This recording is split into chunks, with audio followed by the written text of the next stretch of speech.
Audio Jungle.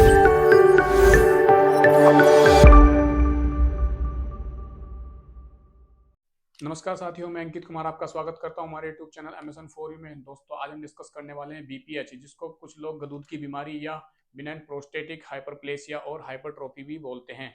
दोस्तों, इस condition की होने की वजह से लोगों को बहुत सारी यूरिन से रिलेटेड प्रॉब्लम देखने को मिलती है। जिनको यूरिन की समस्या रहती है कि वो बार बार यूरिन पास करने जाते हैं, या यूरिन पास करने की अर्जेंसी होती है, या फिर हम बोल सकते हैं उनके जो यूरिन की ड्रिबलिंग होती है वो स्लो हो जाती है, जो उसका यूरिन का फ्लो होता है वो कम हो जाता है। दोस्तों, इस कंडीशन को समझने से पहले हमने एक डिस्कस कर लेते हैं कि इससे पहले जो हमने कंडीशन पढ़ी थी उसका नाम था प्रोस्टाइटिस, जिसमें क्या होता है, जो प्रोस्टेट ग्लैंड होती है, जो गदूद होते हैं, उसमें इन्फ्लामेशन हो जाती है या सूजन आ जाती है। तो अगर आप हमारे चैनल पर नए हैं तो दोस्तों, उस वीडियो का लिंक मैं इस डिस्क्रिप्शन में डाल दूंगा, तो आप वो चीजें वहां पर पढ़ सकते हैं, जो आपके डाउट है वहां से क्लियर कर सकते हैं। समझ आया?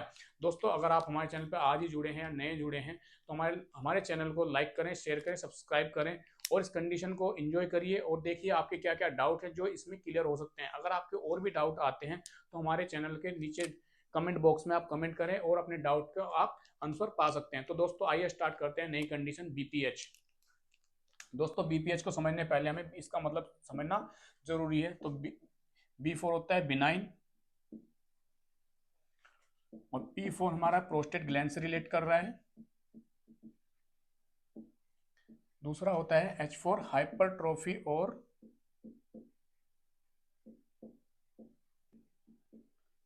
या हम बोल सकते हैं और हाइपरप्लेशिया।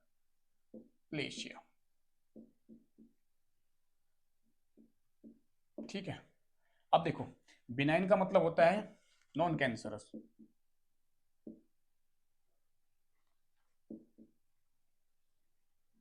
ठीक है, मींस क्या है, बिनाइन जहां पर वर्ड आ जाए तो समझ लो वहां पर क्या हो रहा है कि वहां पर कोई भी कैंसर सेल्स फॉर्म नहीं हुई हैं। अगर कोई ट्यूमर बॉडी के अंदर फॉर्म हुआ है और आप जांच करवाते हैं, कोई डायग्नोस करवाते हैं और वहां पे पता चलता है कि ये ट्यूमर क्या है, बिनाइन है, तो आपको डरने की, घबराने की जरूरत नहीं है। वो वहां पर कोई कैंसर फॉर्म नहीं हुआ है, वहां पर अभी क्या है, नॉन कैंसरस सेल्स हुई हैं। ठीक है, नॉन कैंसरस सेल्स। अगर आगे आप फ्यूचर में इस चीज को इग्नोर करते हैं, इस कंडीशन को इग्नोर करते हैं, बिनाइन वर्ड को, तो यह आगे जाके कैंसर में कन्वर्ट हो सकता है। समझ आया? अगर आप इस चीज का ट्रीटमेंट नहीं लेते हैं, अच्छे टाइम पे, या आप जांच नहीं करवाते हैं, तो ये आगे जाके किस में कन्वर्ट हो सकता है, ये कैंसर सेल्स में कन्वर्ट होता है, जिसमें आपको कैंसर हो सकता है। ठीक है, अगर हम बात करें भाई प्रोस्टेट की, तो ये रिलेट करता है हमारे प्रोस्टेट ग्लैंड से। अब ये प्रोस्टेट ग्लैंड होती क्या है, क्या इसका फंक्शन होता है, ये समझना जरूरी है।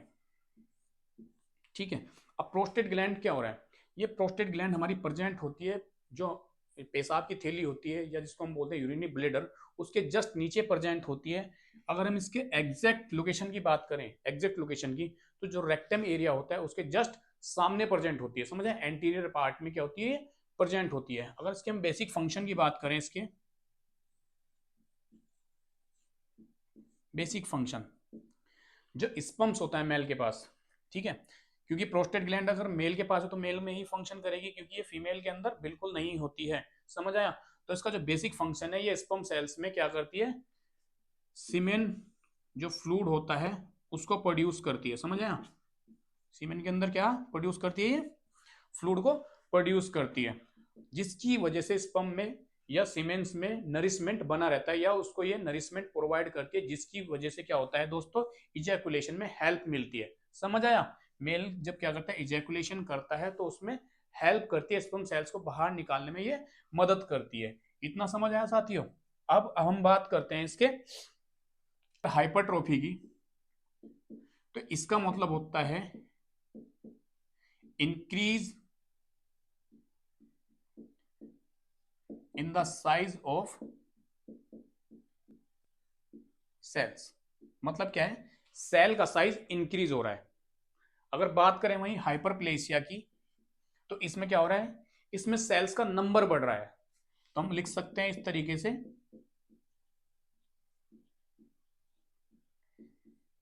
इन द नंबर ऑफ सेल्स। ठीक है, एक में क्या हो रहा है, हाइपरट्रोफी की बात कर रहे हैं तो हम हाइपरट्रोफी बात कर रहे हैं तो साइज बढ़ रहा है सेल्स का। अगर हम बात करें हाइपरप्लेसिया की, तो इसमें क्या हो रहा है, इसमें सेल्स का नंबर बढ़ रहा है। समझ आया साथियों? अब बात करते हैं इसकी पूरी कंडीशन की। समझ आया? अब आपको इतने समझ आ गए, ये वर्ड अगर हमने पढ़े हैं तो इसमें कहीं ना कहीं सेल्स में प्रॉब्लम हो रही है। ठीक है, अब देखो, जो प्रोस्टेट ग्लैंड के जो उसके सराउंडिंग टिश्यू होते हैं, सेल्स होती हैं, उनका साइज क्या होता है, एक्सपेंड हो जाता है, मतलब क्या है, इंक्रीज हो जाता है। जिस की अगर हम बात करें तो इस कंडीशन में क्या हो रहा है, जो प्रोस्टेट ग्लैंड होती है उसके जो टिश्यू होते हैं, सराउंडिंग टिश्यू जो होते हैं, उसमें क्या होता है, वो इंक्रीज हो जाते हैं। समझ आया?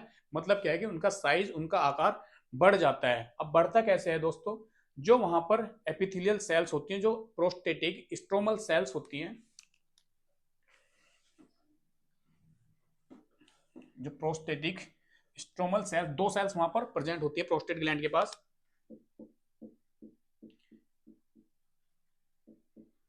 प्रोस्टेटिक स्ट्रोमल सेल्स, और दूसरी होती है एपिथेलियल सेल्स।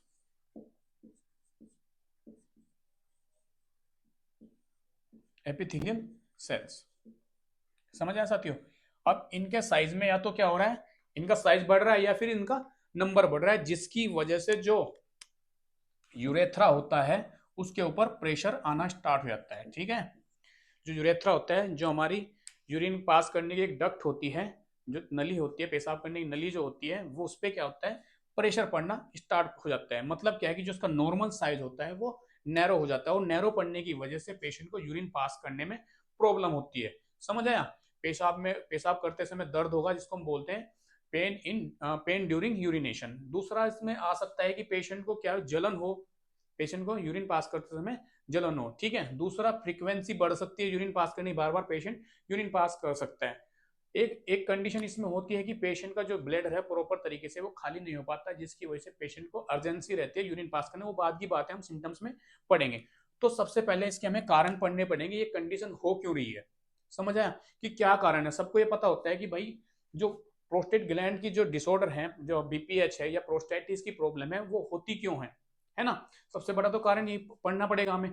तो उसके बाद क्या होता है कि जब कारण हम पढ़ लेंगे तो उसके बाद आपको ये भी पता लग जाएगा कि हमें वो चीजें सही करनी चाहिए या नहीं करनी चाहिए। तो देखते हैं दोस्तों कौन कौन से कारण होते हैं वो।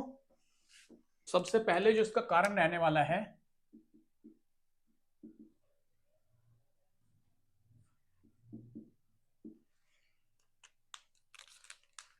वो कारण है सबसे पहले एज,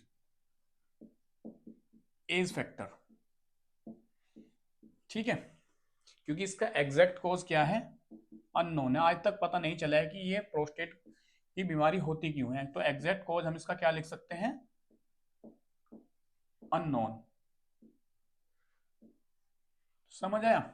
एग्जैक्ट कॉज क्या है इसका, अननोन। फिर भी कुछ फैक्टर्स के लिए रिस्पॉन्सिबल होते हैं, तो सबसे पहले क्या लिखते हैं हम, एज फैक्टर। अब एज फैक्टर क्यों होता है, क्योंकि ये जो कंडीशन है ये एज, ओल्डर एज में ही देखने को मिलती है। अब जब ओल्डर एज में क्यों देखने को मिलती है, ओल्डर एज में क्या होता है कि तो हमारे कुछ हार्मोनल डिसबैलेंस हो जाते हैं। मींस जो टेस्टोस्टेरोन होता है, जो एस्ट्रोजन होता है, उनमें क्या होता है, उनमें ऑल्ट्रेशन आ जाती है। ऑल्ट्रेशन किस तरीके से, जब टेस्टोस्टेरोन बढ़ती एज में क्या होता है, टेस्टोस्टेरोन का लेवल कम होता है।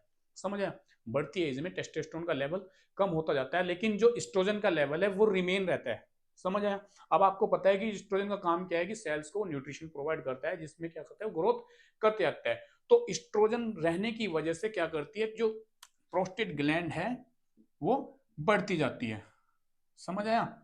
जो प्रोस्टेट ग्लैंड है वो बढ़ती जाती है। समझ आया? अभी एक कारण ये हो गया है। दूसरा कारण की अगर मैं बात करूं, फैमिली हिस्ट्री।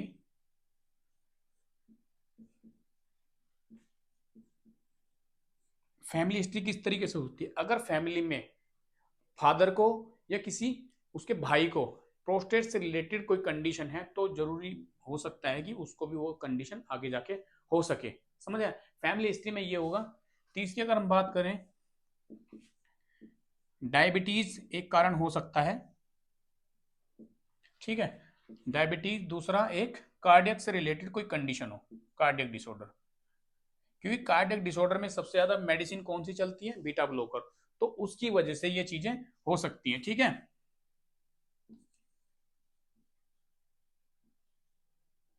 ठीक है, कार्डियक डिसऑर्डर।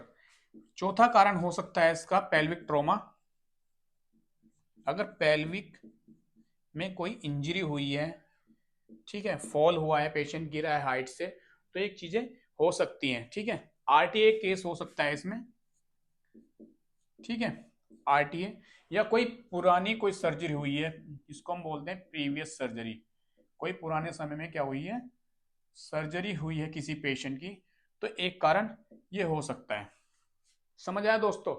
एक कारण क्या हुआ हमारा, एज फैक्टर, सबसे बड़ा रिस्पॉन्सिबल फैक्टर तो यही है, क्योंकि इसमें क्या होता है टेस्टोस्टेरोन का लेवल कम रहता है और एस्ट्रोजन की वजह से जो, क्योंकि हमारा प्रोस्टेट ग्लैंड कंटिन्यू ग्रोथ करता है, समझ आए, जो हमारी प्रोस्टेट ग्लैंड होती है वो कंटिन्यू ग्रोथ करती है, पर टेस्टोस्टेरोन होने ज्यादा होने की वजह से जब पेशेंट क्या करता है इंटरकोर्स करता है, तो क्या करता है इंटरकोर्स करने की वजह से जब स्पर्म सेल्स बाहर आती हैं तो ये अपने टाइम अपनी जगह पे वापस सिकुड़ करके एक जगह इकट्ठा हो जाता है, जिसमें नॉर्मल शेप में बना रहता है, ठीक है। दूसरा फैमिली हिस्ट्री हो सकती है, तीसरा डायबिटीज और कार्डियक डिसऑर्डर भी इसको चीज को कॉज कर सकते हैं। पेल्विक ट्रॉमा, आरटीए और प्रीवियस सर्जरी की वजह से ये कंडीशन हो सकती है, समझ आया। अगर हम बात करें इसके अब सिम्टम्स की, क्या क्या सिम्टम्स होने वाले हैं,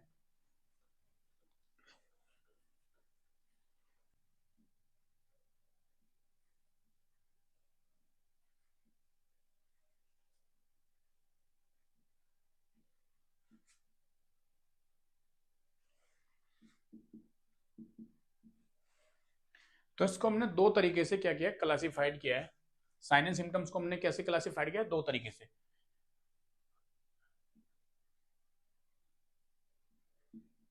क्लासिफाइड किया है, जैसे एक साइड में लिखता हूं वॉइडिंग, मींस अगर पेशेंट यूरिनेट कर रहा है, ठीक है। दूसरा मैं लिखता हूं स्टोरेज ऑफ यूरिन और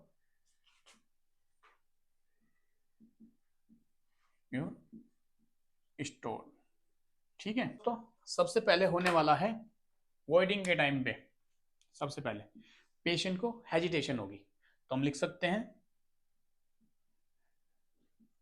हेजिटेंसी, ठीक है। हेजिटेशन क्यों हो रही है, पेशेंट बार बार यूरिन पास करने जा रहा है, तो एक टाइम पे क्या लगेगा कि कोई उसको बोल सकता है कि मीटिंग में अगर बैठे हैं तो बार बार यूरिन पास करता है, थोड़े से क्या होते हैं हेजिटेशन होती है यूरिन पास करने में, कि मैं बार बार जा रहा हूँ, तो कोई क्या सोचेगा कि ये बार बार यूरिन पास करने, कहीं किडनी तो नहीं खराब हो गई, ऐसी प्रॉब्लम हो जाती है। तो चीजें क्या होती हैं, पेशेंट इस चीज में सोचता है कि मैं बार बार यूरिन पास करने, तो क्या करता है वो वॉइड करने की कोशिश करता है कि मैं ना करूं, ठीक है। दूसरा होता है कि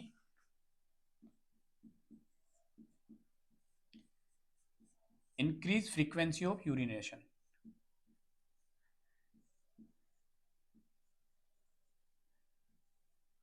ठीक है। और नेक्स्ट होगा स्लो ड्रिबलिंग, स्लो ड्रिबलिंग देखने को मिल सकती है। नेक्स्ट इसमें आपको देखने को मिलेगा episode of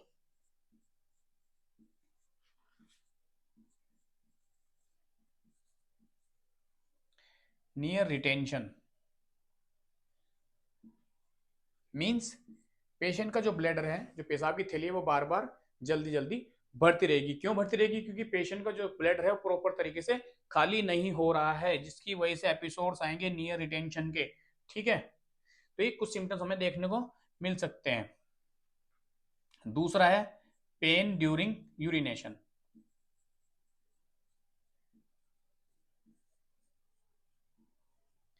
pen during urination, तो ये चीजें हमें देखने को मिलती है किसके अंदर, वॉइडिंग के अंदर, इसको हम बोलते हैं वॉइडिंग सिम्टम्स।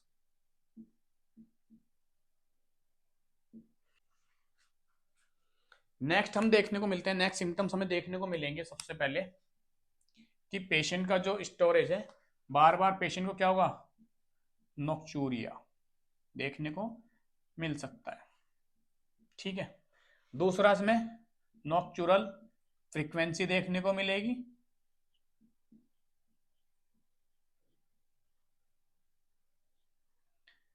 पेशेंट को लगेगा कि उसको यूरिन पास करने में की फीलिंग आ रही है, तो इसको बोल सकते हैं यूरिन अर्ज टू इनकॉन्टिनेंस, ठीक है। नेक्स्ट जो सिम्टम्स में सेंसेशन, नहीं पूर सेंसेशन, क्या होगा, पूर सेंसेशन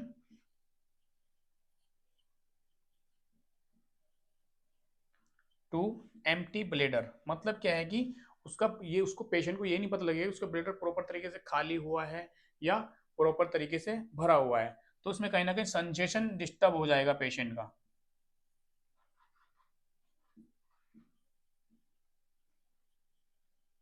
ठीक है, तो ये हमारे कुछ सिम्टम्स थे जिसको हमने दो तरीके से क्लासिफाइड किया है। सबसे पहले अवॉइडिंग सिम्टम, दूसरा हमारा स्टोरेज सिम्टम्स।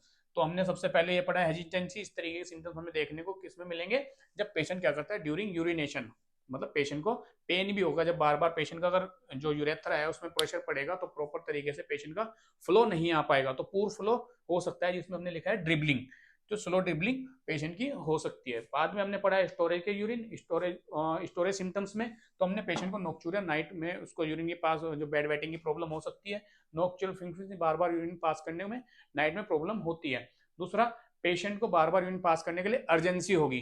तीसरा हमने पढ़ा है कि पेशेंट का जो सेंसेशन है वो डिस्टर्ब हो जाएगा, प्रॉपर तरीके से उसका ब्लडर जो एम्प्टी नहीं हो पाएगा। तो ये सिम्टम्स हमें देखने को मिले। अब बात करते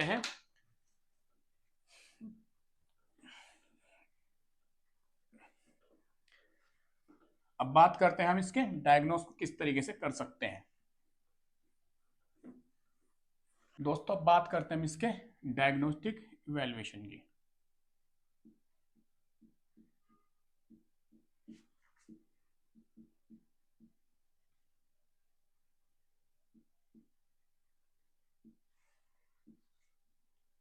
तो इसका सबसे पहले हम दोस्तों पढ़ते हैं कि हमें सबसे पहले पेशेंट से पूछते हैं कि आप किसी पेशेंट के पास जो पेशेंट है किसी डॉक्टर के पास जाता है तो सबसे पहले डॉक्टर क्या पूछताछ करता है कि प्रॉब्लम कब से हो रही है और घर में किसी को प्रॉब्लम तो नहीं है। तो इससे क्या है कि कोई पुरानी सर्जरी तो नहीं है, कोई मेडिकल हिस्ट्री तो नहीं है। तो वो हम किस में डाटा कलेक्ट करते हैं, हिस्ट्री कलेक्ट में, हिस्ट्री कलेक्शन में। ठीक है, दूसरा हम बात करते हैं फिजिकल एग्जामिनेशन। जो फिजिकल एग्जामिनेशन में ध्यान देना है दोस्तों कि हम सबसे पहले क्या करते हैं फिजिकल एग्जामिनेशन में, जो भी आपको कंफर्म करना है कि प्रोस्टेट का साइज कितना बड़ा है या नहीं, तो इसमें हम करते हैं रेक्टल एग्जामिनेशन। ठीक है, रेक्टल एग्जामिनेशन।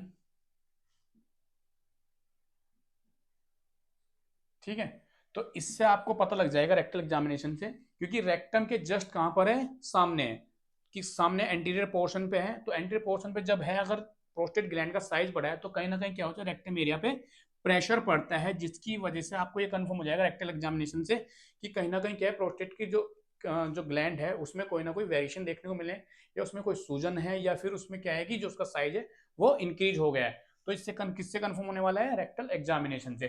तीसरी अगर मैं बात करूं दोस्तों, तो इसमें आप एक वॉइडिंग डायरी पेशेंट को दे सकते हैं, जिसमें पेशेंट को ये नोट करना है कि वो यूरिन पास कितना कर रहा है और कितनी फ्रीक्वेंसी में कर रहा है, कितने एपिसोड्स में कर रहा है, तो उसको वो नोट करना होता है। ठीक है, चौथा अगर मैं बात करूं इसमें फोर्थ नंबर पे, तो इसमें होने वाले हैं ब्लड इन्वेस्टिगेशन, जिसमें हम इन्फेक्शन को डिटेक्ट करेंगे।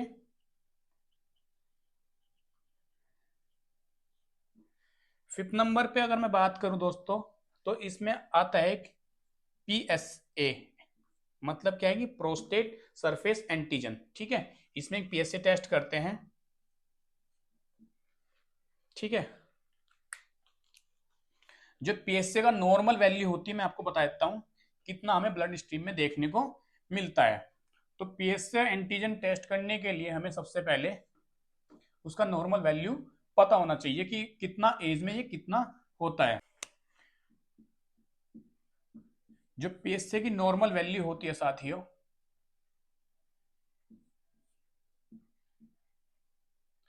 ध्यान देना, PSA की जो नॉर्मल वैल्यू होती है वो 40 से 49 ईयर के बीच में जो नॉर्मल वैल्यू होनी चाहिए वो होनी चाहिए साथियों 2.5 नैनोग्राम पर ml।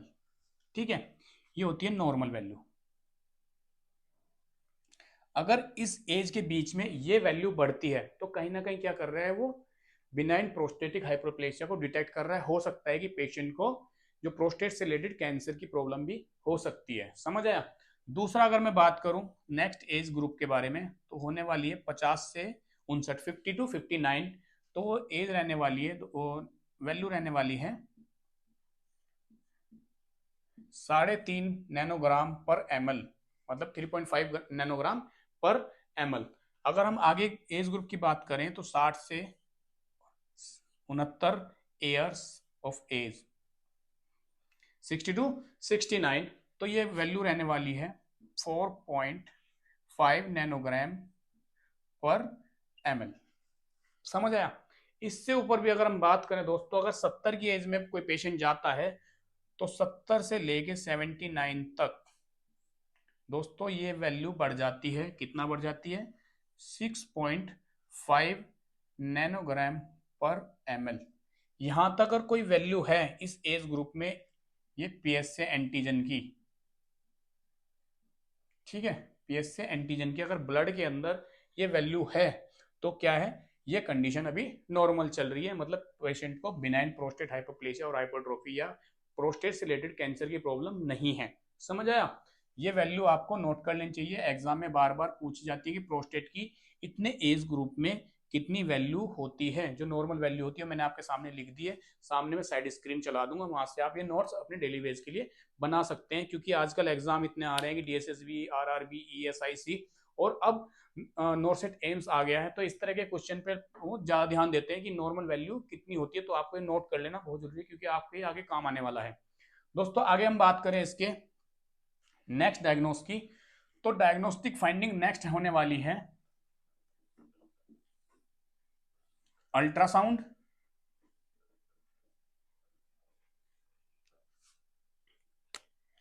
अल्ट्रासाउंड, ठीक है। होल एब्डोमेन का इसमें आप क्या करवा सकते हैं? अल्ट्रासाउंड करवा सकते हैं,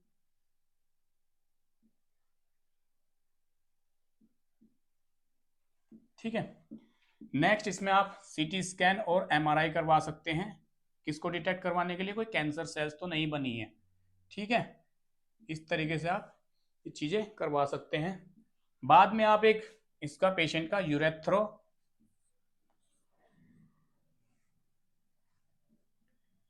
यूरेथ्रोसिस्टोस्कोपी करवा सकते हैं। यूरेथ्रोसिस्टोस्कोपी मतलब विजुअलाइजेशन करते हैं कि पेशेंट का जो यूरेथ्रा है वो कितना ऑब्स्ट्रक्ट हुआ है या कितना नैरो हुआ है। बेसिकली जो सिस्टोस्कोप को हम यूज करते हैं, कभी कभी हम यूरेथ्रा को डायलेट करने के लिए भी यूज करते हैं, ठीक है। तो ये चीजें हम इसके लिए भी कर सकते हैं कि विजुअलाइजेशन करते हैं यूरेथ्रा का, इंटरनल और एक्सटर्नल यूरेथ्रा का हम इसमें विजुअलाइजेशन कर सकते हैं। नेक्स्ट जो इसमें होने वाला है दोस्तों, यूरिन कल्चर हम इसमें एक कर सकते हैं। तो दोस्तों ये कुछ टेस्ट थे जिनके लिए हमें क्या करना पड़ता है? आइडेंटिफाई करना पड़ता है, जिससे आप ये कंडीशन को डिटेक्ट कर सकते हैं और समय रहते ही इस चीज का आप इलाज करवाते हैं, इस कंडीशन का इलाज करवाते हैं, जिससे आगे आगे कॉम्प्लिकेशन ना हो, कैंसर से बच सकते हैं और अच्छे से क्या है कि पेशेंट की जो हेल्थ है उसको इम्प्रूव कर सकते हैं।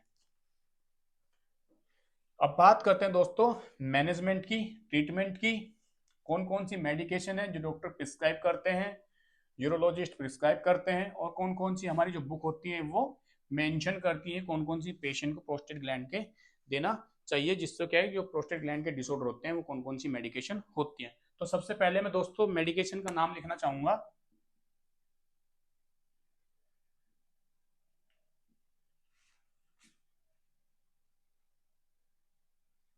ये मेडिकेशन आपने पिछली वाली कंडीशन में भी पढ़ी होंगी। तो सबसे पहले जो मेडिकेशन होने वाली है वो है बीटा ब्लॉकर मेडिकेशन, ठीक है। बीटा ब्लॉकर में सबसे पहले जो मेडिकेशन आने वाली है वो है टेराजोसिन। ये सेम मेडिकेशन मैंने प्रोस्टाइटिस से रिलेटेड जो कंडीशन हुई थी उसमें बताई थी। दूसरा इसमें डोक्साजोसिन,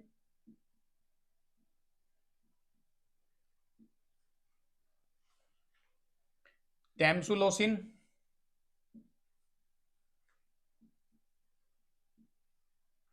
एल्फुजोसिन नेक्स्ट मेडिकेशन,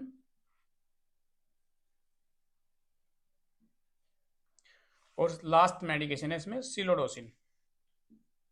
अगर इसकी हम डोज की बात करें साथियों, तो इसकी डोज होने वाली है 8 mg, 10 mg और साथ में 0.4 टू 0.8 mg, 4 से 8 mg, और ये रहने वाली है दोस्तों 5 से 10 mg, ठीक है। टेराजोसिन की जो डोज रहने वाली है कितनी? 5 से 10 mg। डोक्साजोसिन की 4 से 8 mg, टेंसुलोसिन की 0.4 टू 0.8 mg मेडिकेशन आप देते हैं बीटा ब्लॉकर में। एल्फुजोसिन की जो डोज है 10 mg और इसकी डोज जो है 20 mg से ज्यादा नहीं होनी चाहिए। ठीक है, 20 mg से ज्यादा नहीं होनी चाहिए। सिलोडोसिन की जो डोज रहने वाली है वो है 8 mg। ठीक है दोस्तों, अब ये बीटा ब्लॉकर मेडिकेशन हो गई। अगर पेशेंट को कोई फीवर है, कोई सिम्टम्स आ रहे हैं फीवर से रिलेटेड, पेशेंट को पेन हो रहा है, तो उसमें आप एनाल्जेसिक दे सकते हैं पेशेंट को, एंटीबायोटिक दे सकते हैं। अगर इन्फेक्शन हुआ है तो एंटीबायोटिक आप पेशेंट को प्रिस्क्राइब कर सकते हैं। अब जो मेडिकेशन है दोस्तों, कुछ मेडिकेशन ऐसी होती है कि जो हमारा टेस्टोस्टेरोन लेवल कम हो रहा था जल्दी जल्दी, तो उसके जो प्रोडक्शन को क्या करती है, स्लो कर देती है। मतलब जो जो मेडिकेशन क्या होती है, डीएचटी मेडिकेशन है कुछ। डीएचटी का मतलब होता है डिहाइड्रो टेस्टोस्टेरोन मेडिकेशन है। क्योंकि टेस्टोस्टेरोन कम होने की वजह से क्या हो रहा था, प्रोस्टेट ग्लैंड में इंक्रीमेंट हो रहा था, इंक्रीज होती है उसके से। तो हम क्या करें, जो मेडिकेशन देंगे टेस्टोस्टेरोन के लेवल को वो जल्दी जल्दी कम ना करें। तो ऐसी कुछ मेडिकेशन है जिसका नाम है फिनेस्टेरॉइड।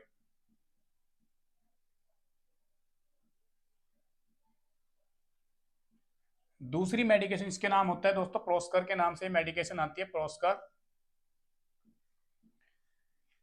एक मेडिकेशन होती है दोस्तों एवोडर्ट, जिसको हम ड्यूटास्टेरॉइड के नाम से भी जानते हैं। तो दोस्तों ये कुछ मेडिकेशन थी जिसको आप क्या कर सकते हैं, पेशेंट के लिए प्रिस्क्राइब करते हैं। या क्वेश्चन में एग्जाम में आता है कि बीटा ब्लॉकर वो कौन सी बीटा ब्लॉकर है जो प्रोस्टेट ग्लैंड में या प्रोस्टेट डिसऑर्डर में दी जाती है। तो मैंने आपको बताया टेंसिलोसिन, फिनोडोसिन, टेराजोसिन, एल्फुजोसिन, वो मेडिकेशन हमने किस में दी थी, बीटा ब्लॉकर, जो प्रोस्टेट मेडिकेशन के नाम से भी आती है। दूसरा हमने क्या है कि जो डीएसटी सप्लीमेंट होते हैं जिसको हम बोलते हैं डिहाइड्रोटेस्टोस्टेरोन, वो होते हैं फिनास्टेरॉइड और ड्यूटास्टेरॉइड, जिसका हम एवोडर्ट भी नाम भी बोलते हैं, और प्रोस्कर। प्रोस्कर और एवोडर्ट ये कौन से नेम है, ब्रांड नेम होते हैं दोस्तों। ये ब्रांड नेम है दोनों, जो कंपनी अपनी अपनी मेडिकेशन को नाम देती है। तो अगर हम बात करें वहीं इसके सर्जिकल मैनेजमेंट की, तो सर्जिकल मैनेजमेंट भी देख लेते हैं साथ ही।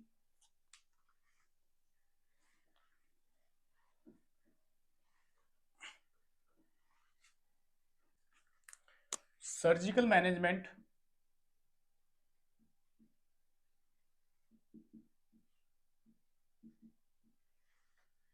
तो सबसे पहले जो सर्जरी होने वाली है दोस्तों, trans urethral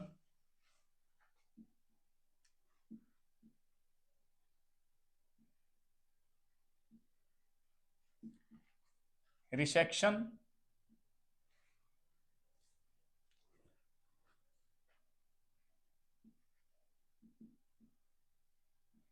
of the prostate, जिसको हम क्या बोलते हैं, TURP, TURP। ठीक है, अब इसके अंदर क्या होता है दोस्तों, ट्रांसयूरेथ्रल के अंदर आपको पता लग गया होगा, ट्रांस मतलब इनर साइड में और यूरेथ्रा के अंदर से। मतलब क्या होता है कि यूरेथ्रा के अंदर एक हम रिसेप्टोस्कोप इंसर्ट करते हैं और जो प्रोस्टेट के जो लार्ज टिश्यू होते हैं, जो एक्सपेंड टिश्यू होते हैं, उनको रिमूव कर देते हैं। तो इसके अंदर हम रिसेक्शन सर्जरी करते हैं। इस मतलब क्या है कि जो एक्सपेंडेड टिश्यू होते हैं प्रोस्टेट ग्लैंड के सराउंडिंग, जिसकी वजह से यूरेथ्रा के ऊपर प्रेशर पड़ रहा होता है, उनको हम क्या करते हैं, कट करके बाहर निकालते हैं। इसको हम बोलते हैं TRUP सर्जरी, TURP सर्जरी। दूसरी होती है TUIP, means transurethral incision of prostate, trans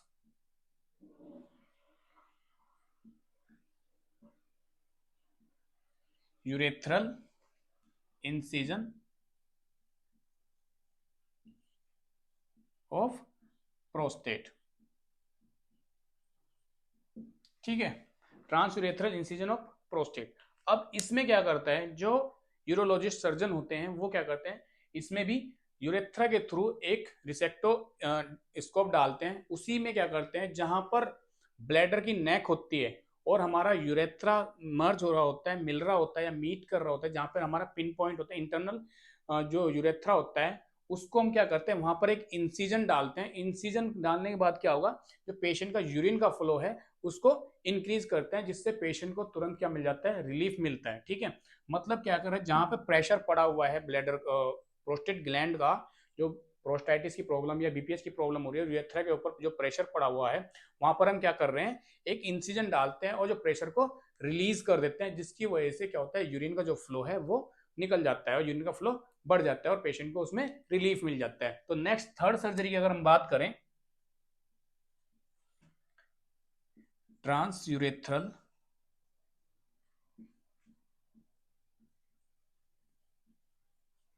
electro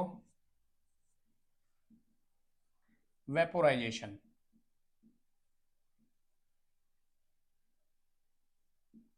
ठीक है, ट्रांसयूरेथ्रल इलेक्ट्रो वेपोराइजेशन मतलब क्या है कि इसमें आपको समझ आ गया कि इसमें कहीं ना कहीं इलेक्ट्रो का यूज हो रहा है। ठीक है, इलेक्ट्रिक का यूज हो रहा है, इलेक्ट्रोड का यूज हो रहा है। तो इसमें क्या करते हैं कि जो सर्जन होता है, यूरोलॉजिस्ट सर्जन जो होता है, वो इलेक्ट्रोड का यूज करता है और जितने प्रोस्टेट ग्लैंड के टिश्यू होते हैं वहां पर हीट प्रोड्यूस करता है। और जब हीट प्रोड्यूस करता है तो वहां पर क्या होता है कि जो टिश्यू एक्सपेंड हो रहे होते हैं वो वेपोरेशन में क्या होते हैं, कन्वर्ट हो जाते हैं, जिसकी जो रिमेनिंग टिश्यू होते हैं वो आपस में क्या होता है, सिकुड़ जाते हैं, श्रिंक हो जाते हैं, जिसकी वजह से क्या होता है, जो यूरेथ्रा के ऊपर प्रेशर पड़ रहा होता है वो रिलीज हो जाता है, जिसकी वजह से पेशेंट को रिलीफ मिलता है। समझ आया, मतलब क्या हो रहा है कि पेशेंट, जो डॉक्टर होता है, सॉरी, जो सर्जन होता है, वो इलेक्ट्रोड का यूज करता है और उस इलेक्ट्रोड को जो यूरेथ्रा के थ्रू इंसर्ट करता है। अब इंसर्ट करने के बाद जब जहां पर भी ब्लॉकेज होगा, समझ आया, जहां पर भी यूरेथ्रा के अंदर ब्लॉकेज होगा या ऑब्स्ट्रक्शन होगा, वो क्या करेगा, वहां पर हीट प्रोड्यूस करेगा। और हीट प्रोडक्शन के साथ साथ क्या होगा, जो प्रेशर डाल रहे होंगे टिश्यू, उनमें वेपोराइजेशन होगा और वो वेपोराइजेशन के जो टिश्यू होते हैं वो स्टीम में कन्वर्ट होकर के बाहर निकल जाते हैं, जिसकी वजह से यूरेथ्रा के ऊपर पड़ा हुआ प्रेशर क्या होता है, रिलीज हो जाता है। तो इसको हम बोलते हैं transurethral electrovaporisation. Next surgery की बात करें अगर फोर्थ नंबर की, हम पीवीपी, समझ आया, पीवीपी या इसको हम बोलते हैं ग्रीन लाइट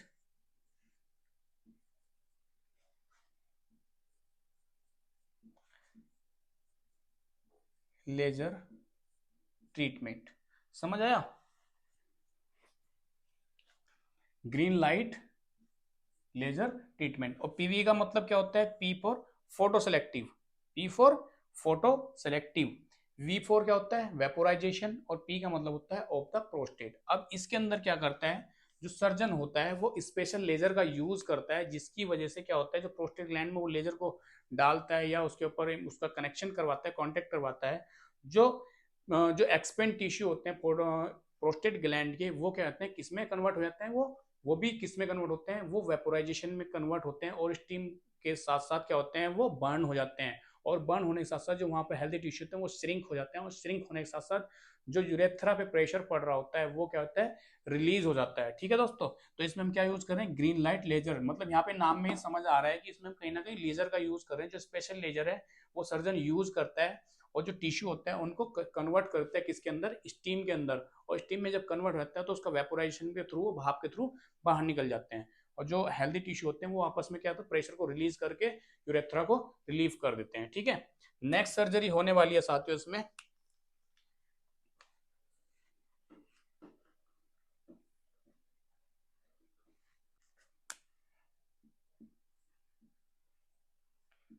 एक्वाब्लेशन। ठीक है, एक्वाब्लेशन।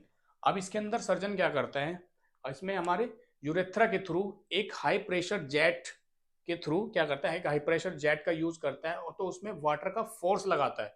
वाटर के फोर्स के साथ साथ क्या होता है, जहां पे भी ऑब्स्ट्रक्शन होता है यूरेथ्रा के अंदर वो हट जाता है, और जो प्रेशर पड़ रहा होता है हेल्दी टिश्यू पे, हेल्दी टिश्यू का किसके ऊपर, यूरेथ्रा के ऊपर, प्रोस्टेट ग्लैंड के जो टिश्यू होते हैं, सेल्स का जो प्रेशर पड़ रहा होता है उसको रिमूव कर देता है। इसमें हम किसका यूज करते हैं, हाई प्रेशर जेट का यूज करते हैं, जिसमें हम वाटर का फोर्स लगाने की कोशिश करते हैं। तो उसको हम बोलते हैं एक्वाब्लेशन। एक्वा में से मतलब आपको समझ गए, इसका वाटर से कनेक्शन है कहीं ना कहीं, तो इसमें हम वाटर का यूज करते हैं और वाटर इंसर्ट करते हैं किसके थ्रू, हाई प्रेशर जेट के थ्रू। ठीक है, अब जो लास्ट सर्जरी होने वाली है दोस्तों 6 नंबर पे, उसको बोलते हैं हम रिज्म थ्योरी और रिज्म थेरेपी।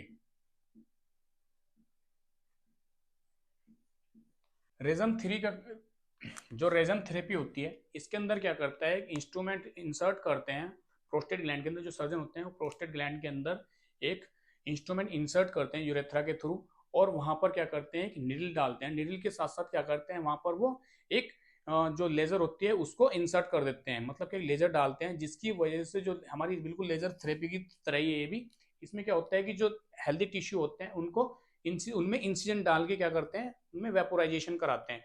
और वेपोराइजेशन तब तक कराते हैं जब तक वहां से प्रेशर नहीं हट जाता है, यूरेथ्रा के ऊपर से प्रेशर नहीं हट जाता है। तो वहां पर क्या होगा, जब प्रेशर हट जाएगा तो कहीं ना कहीं क्या होता है, जो हेल्दी टिश्यू में हमने नीडल इंसर्ट की थी, तो वहां पर हमने एक लेजर डाल दी, लेजर के थ्रू क्या होगा, तो वहां पर वेपोराइजेशन कराया। वेपोराइजेशन के थ्रू क्या हुआ, जो हेल्थ जो जो टिश्यू का प्रेशर पड़ रहा था वो कहीं ना कहीं क्या है कि स्टीम में कन्वर्ट होके बाहर निकल गए। ठीक है, तो दोस्तों ये कुछ सर्जरी थी हमारी, कुछ मेडिकल ट्रीटमेंट था जो हम बीपीएच पेशेंट को देते हैं। जो लास्ट स्टेज की चल रही होती है बीपीएच की, तो हम ये सर्जरी उसमें पेशेंट में जो प्रोसीजर कराते हैं, जिससे क्या होता है पेशेंट को थोड़ा सा रिलीफ मिल जाता है। अगर ये इसका हम समय रहते ट्रीटमेंट नहीं लेते हैं तो कहीं ना कहीं ये जो कंडीशन है कैंसर में कन्वर्ट हो जाती है। तो दोस्तों सबसे पहले मैं आपको ये कहना चाहूंगा कि कुछ भी आपको डाउट है इस टॉपिक से रिलेटेड, इन सर्जरी से रिलेटेड, अगर थोड़ा सा भी डाउट है तो आप हमें कमेंट बॉक्स में कमेंट जरूर करिएगा।